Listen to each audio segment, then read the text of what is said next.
السلام عليكم ورحمة الله وبركاته. الحمد لله نحمده ونستعينه ونستغفره ونعوذ بالله من شرور أنفسنا ومن سيئات أعمالنا من يهده الله فلا مضل له ومن يضلل فلا هادي له.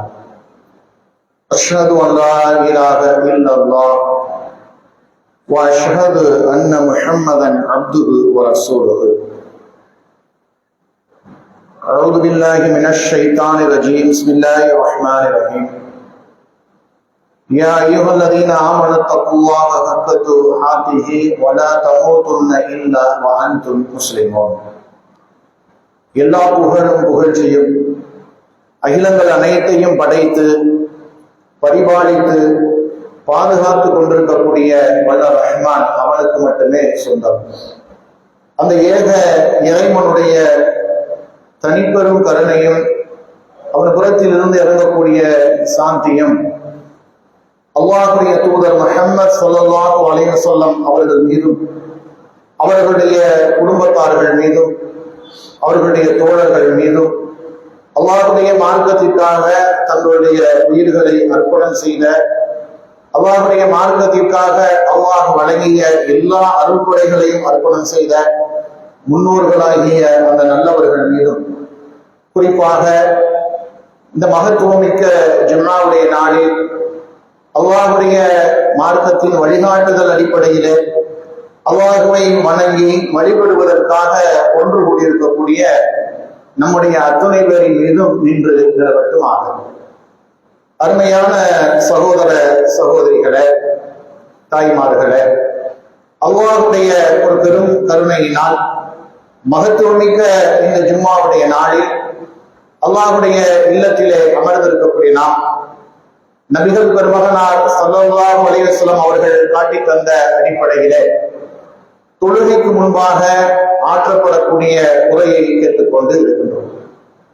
இந்த நேரத்தில் இந்த சூழ்நிலைக்கு ஏற்றவாறு நம்மை நோக்கி நம்மை அழிக்க நினைக்கக்கூடிய பாசிச சக்திகள் என்னென்ன மாதிரியான சூழ்ச்சிகளை எல்லாம் பின்னிக் கொண்டிருக்கிறார்கள், அதிலே குறிப்பாக நம்முடைய சமுதாயத்தை முற்றிலுமாக அகதிகளாக ஆக்கக்கூடிய ஒரு வேலையான SIR என்று சொல்லக்கூடிய சிறப்பு வாக்காளர் திருத்த சட்டத்தை எடுத்திருக்கக்கூடிய இந்த நேரத்திலே நாம் இந்த SIRக்கு எதிராக என்னென்ன மாதிரியான நடவடிக்கைகளை மேற்கொள்ள வேண்டும், SIR என்றால் என்ன, அதனால் என்னென்ன பாதிப்புகள் எல்லாம் ஏற்பட போகிறது என்பதையெல்லாம் குறித்து அறிந்து கொள்ள வேண்டியது காலத்தின் கட்டாயமாக இருக்கிறது. அன்பிற்கினிய சகோதர சகோதரிகளே, நமக்கெல்லாம் நன்றாக தெரியும் 2014 அந்த ஆண்டிலே இந்தியாவுடைய ஆட்சி கட்டிலை பாசிச பாஜக கைப்பற்றுகிறது.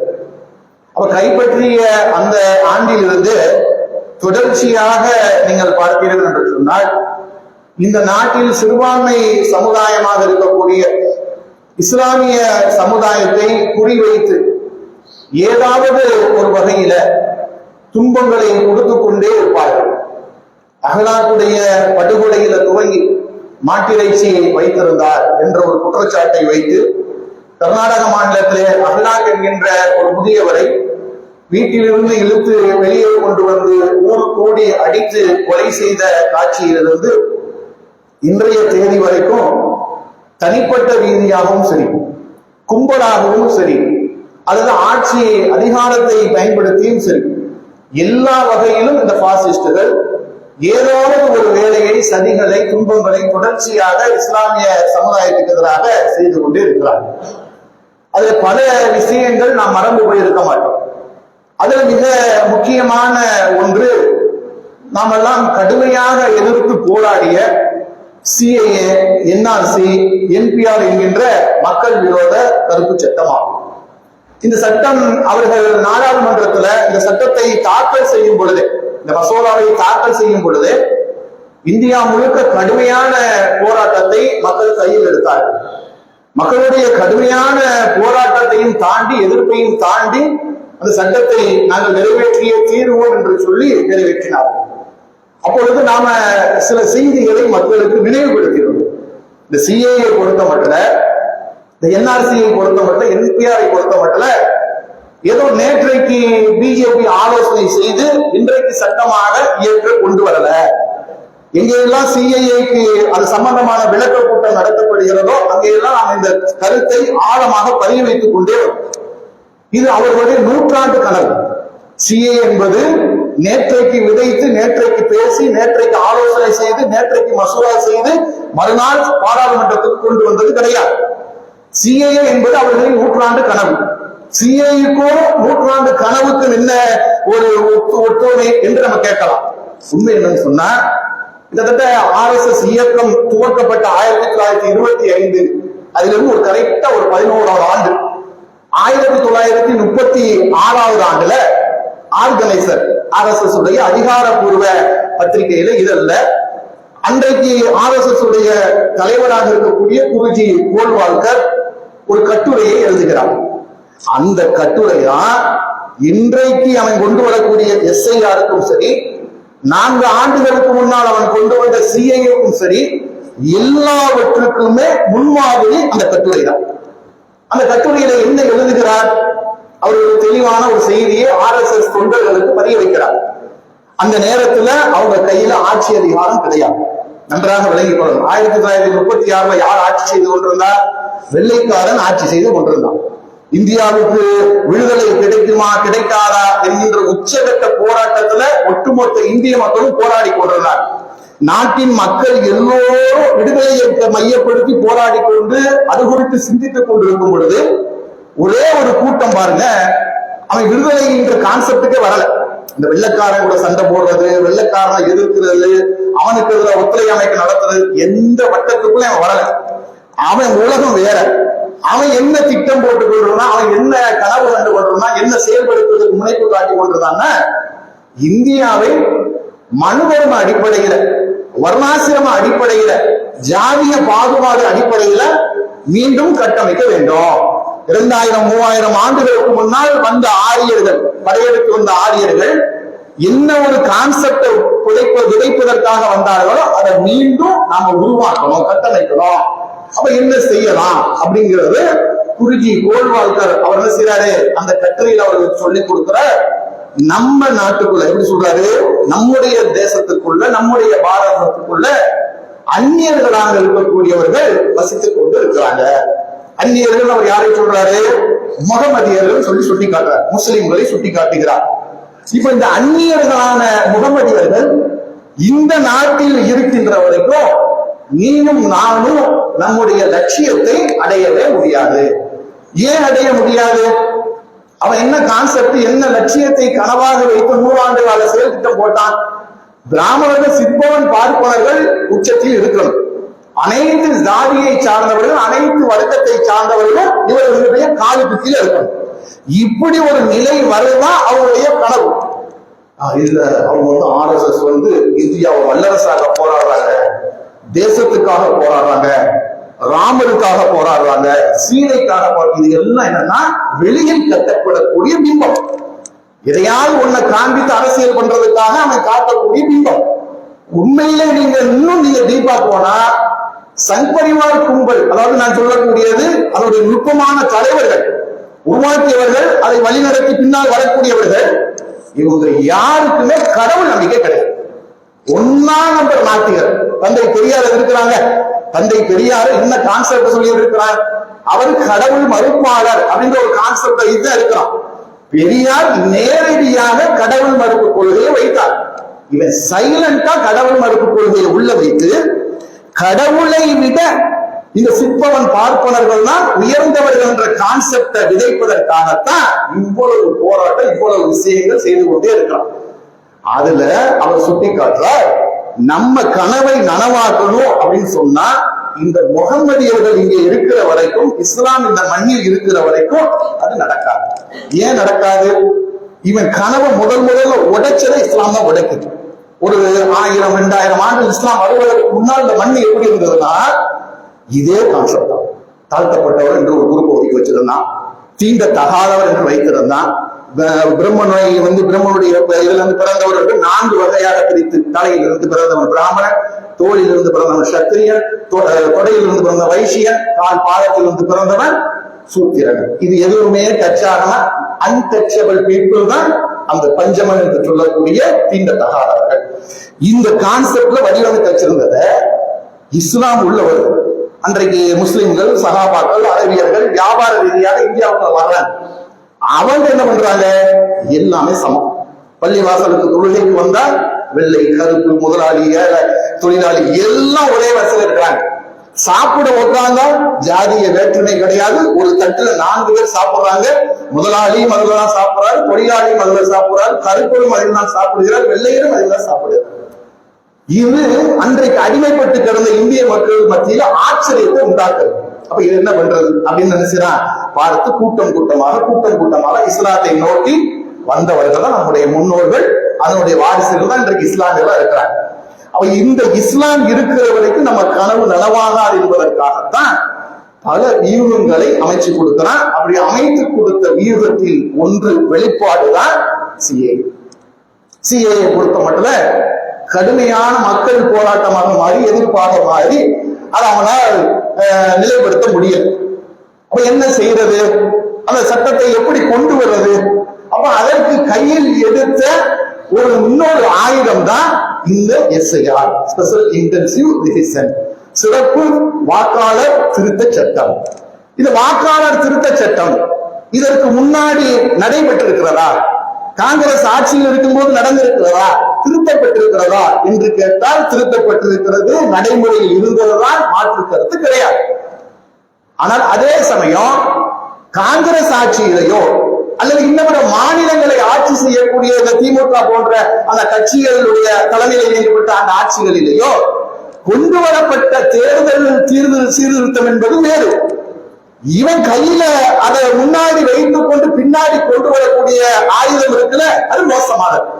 அறிஞர் அண்ணா அடிக்கடி சொல்வாரு, கூர்மையான கத்தியை பற்றி நமக்கு பயம் கிடையாது, கத்தி எவன் கையில் இருக்கிறது என்பதை பற்றி தான் பயம்.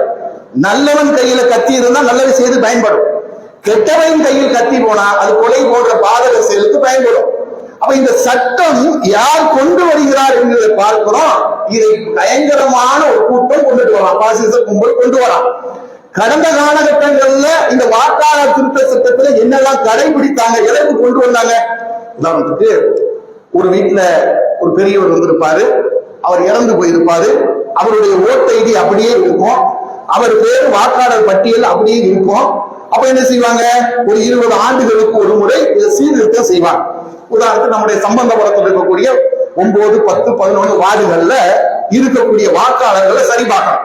இது எப்ப வருவாங்கன்னா, எலெக்ஷனுக்கு முன்னாடி கேம்ப் போடுவாங்க அல்லது வருவாங்க. உங்க வீட்டுல எவ்வளவு இருக்கிறாங்க, யாரு இல்ல, என்ன ஏது, ஆள் மாறிட்டாங்களா இல்லையா, அட்ரஸ் மாறி போயிருக்கா, இதையெல்லாம் சீர்திருத்தம் செய்து ஒவ்வொரு 20 ஆண்டுகளுக்கு 25 ஆண்டுகளுக்கு முறை கொடுப்பாங்க. இப்ப இவன் என்ன கொண்டு வரான்? அந்த சீர்திருத்தத்தின் பெயரால் இங்கே இருப்பவர்கள் இந்தியர்களா வந்தேரிகளா என்பதை நாங்கள் கண்டறிவதற்கு எடுக்கிறோம். இங்கதான் பிரச்சனையே வருது. சிஏ பஞ்சாயத்து வந்துருச்சா? சிஏல என்ன சொன்ன, ஏன் நீ சிஏ சட்டத்தை கொண்டு வர? அஸ்ஸாம்ல, பங்களாதேஷ்ல இருந்து அல்லது இன்னும் பிற முஸ்லிம் நாடுகள்ல இருந்து நிறைய என்ன செய்யறாங்க, அகதிகளாக வேலை தேடி இந்தியாவுக்கு வரக்கூடியவர்கள் இந்தியாவிலே தங்கிட்டாங்க. அவங்கள யாரு உண்மையான இந்திய குடிமக்கள், யாரு வந்தேரிகள் என்பது தெரியவில்லை என்பதற்காகத்தான் நாங்கள் இந்த சிஏ சட்டத்தை அமுல்படுத்துகிறோம் சொல்லி அந்த கான்செப்ட் சொன்னாங்க. அதே செயலைத்தான் வேற ஒரு போர்வையை போர்த்தான். இப்ப எஸ்ஐஆர் போர்வையை போர்த்தி கொண்டு வருகிறார். இதுக்குள்ள என்ன விஷக்கருத்தை வைத்திருக்கிறான், விஷத்தை வைத்திருக்கிறான். இந்த வாக்காளர் சீர்திருத்த அடிப்படையில அவன் ஒரு அதிகாரி நியமிக்கப்பட்டு 1000 வாக்காளர்களுக்கு ஒரு அதிகாரி, பூத் ஆபீசர் இருப்பாங்கல்ல, பூத் ஆபீசர் ஒருத்தர் நியமிக்கப்படுவார். நவம்பர் 4 இருந்து டிசம்பர் 4க்குள்ள தமிழகத்துல அந்த வாக்காளர் சரிபார்ப்பதற்காக வருவாங்க, வீட்டுக்கு வருவாங்க. இது தேர்தல் கமிஷன் அவங்களுக்கு சொல்லுது, நாங்க அனுப்புவோம். ஒவ்வொரு வீடு வீடா வருவாங்க, ஒரு வீட்டுக்கு குறைந்தபட்சம் 3 முறை வருவாங்க. ஏன் 3 முறைனா, அதுக்கு அவங்க ஒருவேளை ஊருக்கு போயிருக்கலாம், அதிகாரி வரும்பொழுது வெளியில போயிருக்கலாம். 3 முறைனா கடைசி முறை. 3 முறை வரும்பொழுதும் அந்த முகவரியில அந்த நபர்கள் இல்லை என்று சொன்னால் அவர் வாக்காளர் பட்டியலில் இருந்து நீக்கப்பட்டு விடுவார். அல்லது நாங்கள் என்ன செய்வோம், வந்து பார்க்கும் பொழுது 20 ஆண்டுகளுக்கு முன்னால் 2002 ஒரு முறை, 2005 ஒரு முறை இந்த வாக்காளர் பட்டியலை சரி பார்த்தாங்க. அந்த லிஸ்டுக்கு உண்டான இணையதளத்தை தவ்ஹீத் ஜமாத்துடைய ஆன்லைன் பேஜ்ல போட்டு வச்சிருக்காங்க. அந்த லிங்க் நம்ம எல்லா குரூப்லயும் ஷேர் பண்ணிருக்கிறோம். அதை கிளிக் பண்ணா 2002 அல்லது 2005, சில மாவட்டங்கள்ல 2002, சில மாவட்டங்கள்ல 2005, இந்த லிஸ்ட்ல நம்முடைய பெயர் இருக்கிறதா, வாக்காளராக நம்முடைய பெயர் இருக்கிறதா என்பதை பரிசோதிக்கணும். அவர் பரிசோதிப்பார். பரிசோதித்தால் நம்முடைய பெயர் இல்லை என்று சொன்னால், சம்டைம்ஸ் நியூ ஓட்டர் சொல்றாங்கல்ல, புதிய ஓட்டு போடக்கூடிய இளைஞர்கள் வருவாங்க, அவன் அதுல இருக்க மாட்டான்.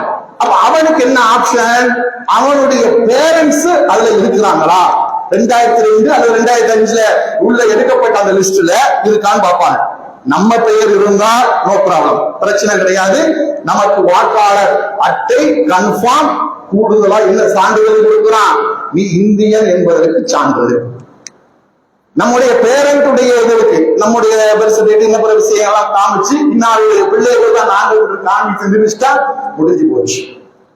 ஒருவேளை இல்லை அப்படின்னு சொன்னா, நீக்கப்பட்டிருந்தால், ஏன் நீக்கப்பட்டிருந்தால் அப்படின்னு சொல்றோம்னா, நீங்க யாரும் மறந்திருக்க மாட்டீங்க, பீகாருடைய எலெக்ஷனுடைய நேரத்துல எலெக்ஷன் கமிஷன் இதே எஸ்ஐஆரை செயல்படுத்துகிறான்.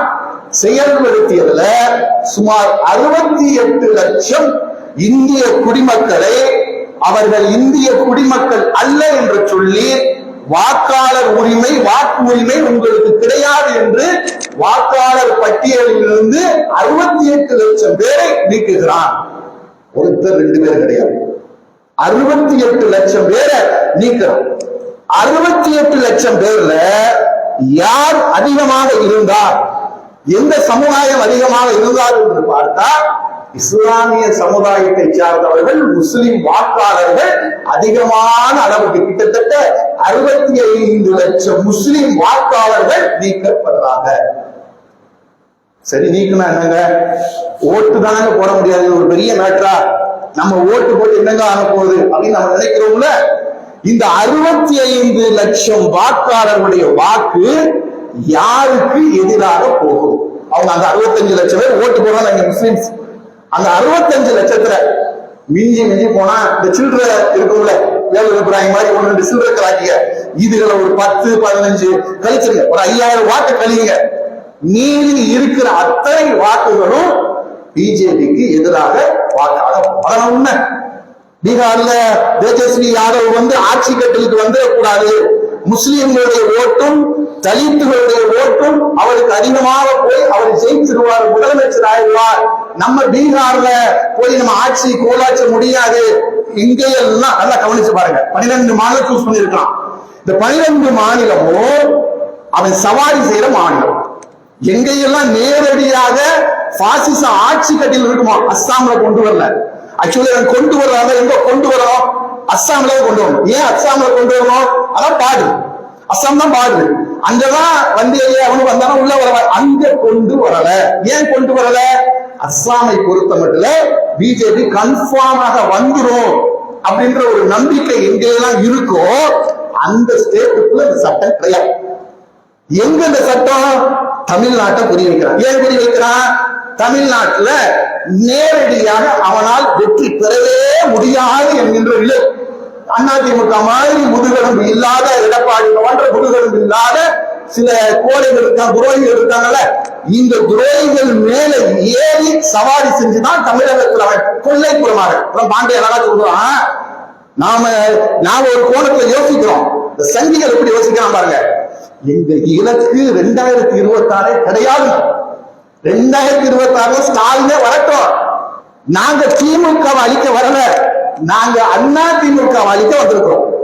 ஏன் அதிமுக அழிக்கணும்னு நினைக்கிறான், அதை அப்படியே கபலீகரம் செஞ்சுட்டு அந்த இடத்துல இவன் சீட்டை போடுவான்.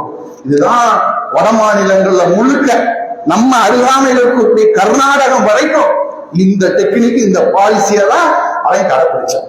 இப்ப அந்த டெக்னிக்கை கையாளணும்னு சொன்னா தமிழகத்துல பீகார்ல எப்படி ஒரு 65-68 லட்சம் வாக்காளர்களை நீக்கினாலோ அதே போல தமிழகத்தில் நீக்கினால் மட்டும்தான் அதற்கு மாற்றாக அவனுக்கு ஓட்டு போடக்கூடிய வட இந்தியர்கள் இங்க வந்திருக்காங்க வேலைக்கு, திருப்பூர் போன்ற பகுதி, கோயம்புத்தூர் போன்ற பகுதி, நம்ம சிவகாசி இது போன்ற தொழில் நகரங்கள் எல்லாம் வட இந்தியர்கள் உட்கார்ந்து இருக்கிறாங்க.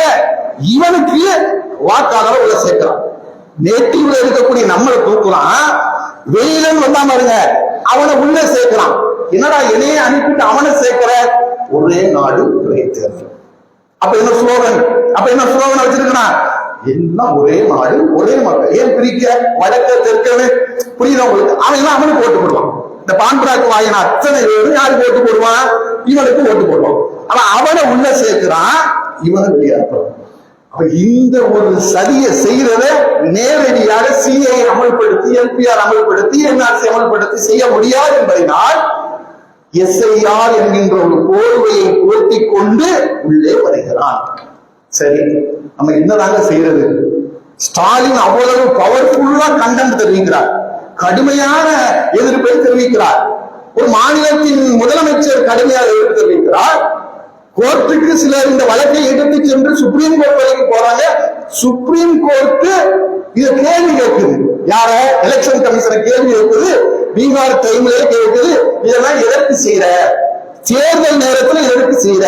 இவ்வளவு நாள் சும்மா இருந்து தேர்தல் நெருங்கும் போது எதற்கு இப்படி செய்யற கேள்வி கேட்குது. எனக்கு தொடச்சு போடுற மாதிரி அந்த கொஸ்டின் எல்லாம் வாங்கி எலெக்ஷன் கமிஷன் பண்றான். தொடச்சு போட்டுட்டு ஏன் மொத்தமா இவங்க பிஜேபிக்கு 1001வது கிளையான எலெக்ஷன் கமிஷன், அவன் கிளைகளில் ஒரு கிளையாக மாறி போயிட்டான். அவனுக்கு வேலை செய்யாம இருக்கிறான். அப்ப இதை எதையுமே ரெஸ்பான்ஸ் பண்ணாம அந்த சட்டத்தை எப்படியாவது கொண்டு வந்து சேர்ப்போம் என்ற அடிப்படையில் இருக்கிறான். இப்ப 2 ஆப்ஷன் கொடுத்தாங்க. 2002 அல்லது 2005 வாக்காளர் பட்டியல ஒண்ணு நம்ம பேர் இருக்கணும் அல்லது நம்ம பெற்றோருடைய பெயர் இருக்கணும். இல்லைன்னு சொன்னா என்ன செய்யறது அப்படின்னா ஒரு 11 வகையான ஆவணங்களை அவன் கேட்கிறான். அது நம்ம கிட்ட இருக்கக்கூடிய ஆவணங்கள் தான், நம்ம பயப்பட தேவையில்லை. அந்த ஆவணங்கள் எதையும் அவன் கொடுக்கவும் தேவையில்லை, காட்டணும். நான் பாஸ்போர்ட் வச்சிருக்கிறேன், இந்திய பிரஜை தான், நான் ஆதார் வச்சிருக்கேன், இல்ல நான் என்ன பெரிய சர்டிபிகேட் டிசி வச்சிருக்கிறேன், டெத் சர்டிபிகேட் வச்சிருக்கிறேன், என்ன வச்சிருக்கேன்னு சொல்லிட்டு அந்த 11 ஆவணங்கள் ஏதாவது 2 காண்பித்து விட்டால் அவர் வாக்காளர் பட்டியல்ல நம்மை இணைத்துக் கொள்வார்.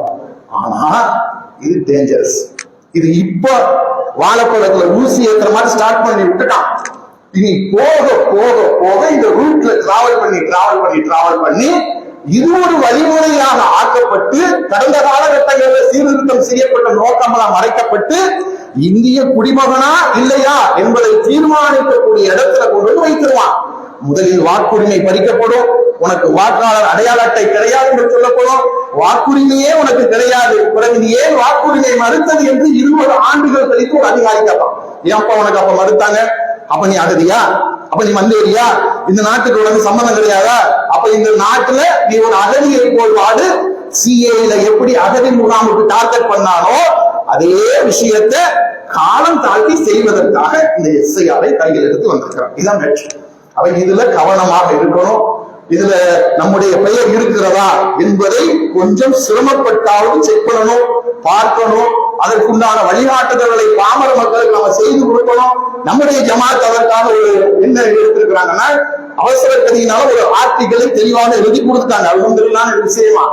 ஆனாலும் ஒரு படமாக, ஒரு காட்சி படமாக, ஒரு காணொலியாக பாமர மக்களுக்கும் புரியக்கூடிய விதத்துல எடுக்க வேண்டும் என்பதற்காக அதற்குண்டான தயாரிப்புல இறங்கி இருக்கிறாங்க. இன்ஷா அல்லாஹ் இன்று மாலை அல்லது நாளைக்கும் நம்முடைய இணையதளத்துல ஜமாத்துடைய இணையதளத்துல வெளியிடப்படும். அது நமக்கு உங்களுக்கு குறிப்புகள்ல ஷேர் செய்வோம். அல்லாஹ் ரப்புல் ஆலமீனிடத்துல நாம அதிகமாக பிரார்த்தனை செய்கிறோம்.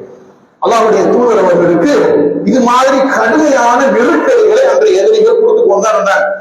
ஏதாவது ஒரு வகையில இந்த தூதரையும் இந்த தூதருடைய மார்க்கத்தையும் அப்படியே அழித்து விட வேண்டும் என்பதற்கு எல்லாருமே செஞ்சாங்க. அல்லாஹ் சொல்லி காட்டுறான், அவர்கள் தங்களுடைய வாயினால் அல்லாஹ்வுடைய ஒளியை ஊதி அணைத்து விடலாம் என்று நினைத்துக் கொண்டிருக்கிறார்கள். அல்லாஹ் எப்படிப்பட்டவன் தெரியுமா? தன் ஒளியை பரிபூர்ணப்படுத்தியே வைப்பார்.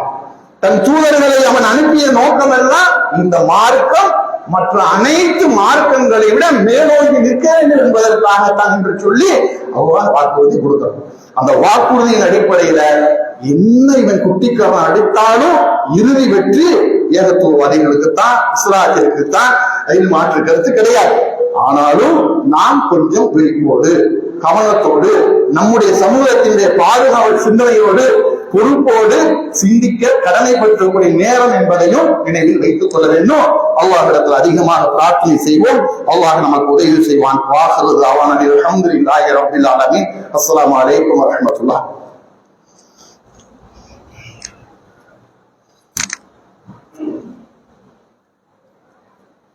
அஸ்ஸலாமு அலைக்கும் வரஹ்மத்துல்லாஹி வபரகாத்துஹு. அல்ஹம்துலில்லாஹ் அல்ஹம்துலில்லாஹி வஹதா. அன்பிற்கினிய சகோதர சகோதரிகளே, கடந்த ஜும்மாவுடைய 2வது உரையில் நாம் அறிவித்திருந்தது போல இன்றைய ஜும்மாவின் வசூல் முழுவதும் நம்முடைய ஜமாத்தினுடைய மாநில தலைமையின் நிர்வாக செலவினங்களுக்காக, நம்முடைய ஜமாத்தினுடைய மதரசா, குறிப்பாக நம்ம திருச்சியில் வைத்து நடத்தக்கூடிய இஸ்லாமிய கல்லூரி, 4 ஆண்டு காலம் ஆலிம்களை உருவாக்கக்கூடிய கல்லூரி, இந்த 4 ஆண்டு காலம் படிக்கக்கூடிய அந்த மாணவர்களுக்கு எல்லா விதமான செலவுகளையும் நம்முடைய ஜமாத் தான் பொறுப்பேற்றுக் கொள்கிறது. இப்போ ஒரு மாணவன் எம்ஐசி என்று சொல்லி பட்டம் போடுறாங்கல்ல, படித்து விட்டு அந்த எம்ஐசியாக அவன் சமுதாயத்துக்கு வருவான் என்று சொன்னால் அவனை கொண்டு இந்த சமுதாயம் பெரும் பயன் அடைகிறது. மார்க்க ரீதியான கேள்வி பதிலாக இருக்கட்டும், மார்க்க ரீதியான சந்தேகங்களாக இருக்கட்டும், மார்க்க பிரச்சாரங்களாக இருக்கட்டும், தரபியத்துகளாக இருக்கட்டும், இளைஞர்களை வென்றெடுக்கக்கூடிய எழுச்சிமிகு உரைகளாக இருக்கட்டும், பெண்களுக்கான சட்டங்களை சொல்லிக் கொடுப்பதாக இருக்கட்டும், எல்லா விஷயங்களிலும் இந்த எம்ஐசியிலிருந்து வெளியாகி வரக்கூடிய அந்த மாணவர்கள் மிகச்சிறந்த ஆசிரியர்களாக சமுதாயத்துக்கு பயன்பெற்றுக் கொண்டிருக்கிறாங்க. அல்லாஹ் அவர்களுக்கு அருள் புரியட்டும். இந்த மாணவர்களை உருவாக்குவதற்கு ஒரு 4 ஆண்டு காலம் ஒரு மாணவனை படிக்க வைத்து வெளியே கொண்டு வரணும் சொன்னா ஒரு பெரிய பொருளாதாரத்தை நாம் அதற்காக செலவிட வேண்டும். இதே போல ஒரு காலம் இருந்துச்சு, ரமலான்ல இரவு தொழுகை நடத்துவதற்கு நாம ஆலிம்கள் எங்கிருந்து, ஹாஃபில்கள் எங்கிருந்து வருவோம், வடநாட்டுல இருந்து அந்த காஃபில்கள் வந்து தொழ வைப்பாங்க. அப்ப அந்த நிலை மாறணும். அப்ப அந்த நிலை மாற வேண்டும் என்பதற்காக நம்முடைய வாரிசுகளை, நம்முடைய சந்ததிகளை குர்ஆனை மனனம் செய்யக்கூடிய ஹாஃபில்களாக உருவாக்க வேண்டும் என்பதற்காக அதே திருச்சியில அத்தக்குவா ஹிப்ரு மதரசா என்று ஹிப்ரு மதரசாவை நம்முடைய ஜமாத் நடத்துது. 3 ஆண்டு காலம் ஒரு மாணவனை கொண்டு போய் பெற்றோர் சேர்க்கிறாங்க சொன்னா அவர் ஹாஃபிலாக 30 ஜுஸ்வை மனனம் செய்துவிட்டு வெளியே வர்ற வரைக்கும் முழு பொறுப்பையும் நம்முடைய ஜமாத் ஏற்றுக்கொள்கிறது. இந்த 3 ஆண்டு காலகட்டத்தில் அவர் உலக படிப்பையும் படிக்க வைக்கிறது. 6ஆம் வகுப்புல கொண்டு போய் சேர்ப்பாங்க. 6, 7, 8 அவருக்கு ஹாஃபிலுக்கு உள்ள கல்வியை கொடுக்கணும். இந்த 6, 7, 8 உலக கல்வி படிக்கிறார்ல, இதற்குண்டான பொறுப்பையும் நாம் ஏற்றுக்கொள்ளலாம். அப்ப இதற்கு ஜக்காத்துல இருந்து நம்ம எடுக்க முடியாது. நான் கடந்த வாரமே சொன்னேன், ஜக்காத் வேற, நான் ஜக்காத் வேற. ஜக்காத் பொருளாதாரத்தை இதுல எடுக்க முடியாது. இதெல்லாம் எங்க இருந்து எடுக்கிறது, இந்த செலவினங்கள் எல்லாம்? அப்ப நம்மை போன்ற சகோதர சகோதரிகள் அல்லாஹ்வுடைய பாதையில நீங்கள் கொடுக்கின்ற பொருளாதாரத்தை எடுத்துதான் இந்த ஆலிம்களை, இந்த ஹாஃபில்களை நாம உருவாக்கி கொண்டிருக்கோம். நீங்க கொடுக்கிற அந்த பொருளாதாரத்தை பெற்று ஒரு சகோதரன் குர்ஆனை மனனம் செய்து அவன் பள்ளிகளிலே தொலை வைத்து பல மக்களுக்கு அவன் குர்ஆனை கற்றுக் கொடுத்து கொண்டிருக்கிறான் சொன்னா இந்த ஜிம்மால நம்ம பணம் போட்டு போயிடுவோம். நமக்கு மரணம் வந்துட்டால் கூட, இந்த ஜிம்மாவோடு நம்முடைய உலக வாழ்க்கை முடிந்து போய்விட்டால் கூட, நாம் செலவழித்த பொருளாதாரத்துல படித்து அந்த கல்வியை கற்றுக் கொடுக்கக்கூடிய அந்த சகோதரன் அவன் மூலமாக கற்றவர்கள் கற்றுக் கொடுத்து சதக்கத்துல் ஜாரியாவாக அது தொடர்ந்து போய்கொண்டே இருக்கும் அந்த நன்மை. அந்த நன்மையை அறுவடை செய்வது சாதாரண செயல். அப்ப இது இலகுவான முறையில நன்மையை அறுவடை செய்வதற்கு அல்லாஹ் நமக்கு கொடுத்த வாய்ப்பு. ஒரு ஆலிம் உருவாகுவதற்கு நம்முடைய பொருளாதாரம் செலவழிகிறது. அவருக்கு ஒரு குர்ஆனை வாங்கி தருவதற்கு நம்முடைய பொருளாதாரத்தை கொண்டு செலவழிக்கிறாங்க.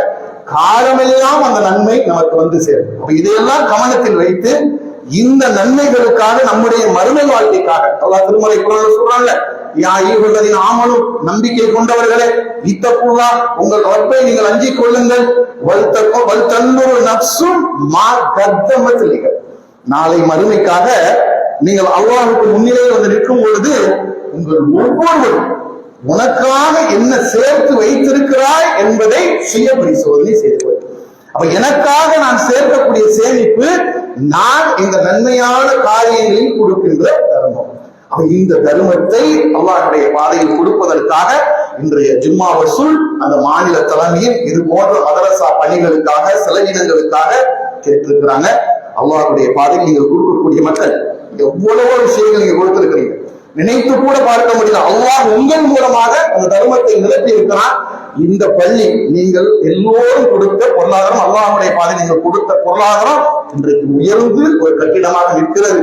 இது மாதிரி ஏராளமான காரியங்களில் அல்லாஹ் உங்கள் மூலமாக செல்வத்தை கொடுத்து இந்த நற்காரியங்களை தொடர்ச்சியாக கொண்டு போனால் அந்த தொடர்ச்சி, அந்த நன்மைகளுடைய தொடர்பு இன்னும் அதிகப்படுத்திக் கொண்டே செல்வதற்காக இந்த ஜும்மாவில் உங்களுடைய பொருளாதாரங்களை வாரி கொடுங்க. ஷைத்தான் வறுமையை கொண்டு, கஞ்சத்தனத்தை கொண்டு நம்மை பயங்காட்டுவான். அவுதுனா விஷயத்தை தூர ஒதுக்கிட்டு என்னுடைய நன்மையின் பாதையை தடுக்காத என்னுடைய ரப்பின் பாதையை நான் கொடுக்கிறேன் என்று சொல்லி சிறந்த மனதோடு, பெரிய மனதோடு, பெருந்தன்மையோடு அல்லாஹ்வுடைய பாதையை கொடுங்க. அல்லாஹ் இம்மையிலும் உங்களுக்கு பெருந்தன்மையோடு வியாபாரத்துல, தொழில, எல்லாவற்றிலும் அதற்குரிய வரக்கத்தை கொடுப்பான். இது அல்லாஹ்வுடைய வாக்குறுதி என்பதை நினைவுபடுத்திக் கொண்டு இரண்டாம் முறைக்கு திரையிடுகிறேன். வாஹிரு தஅவானா அல்ஹம்துலில்லாஹி ரப்பில் ஆலமீன். அஸ்ஸலாமு அலைக்கும் வரஹ்மத்துல்லாஹி வபரகாத்துஹு.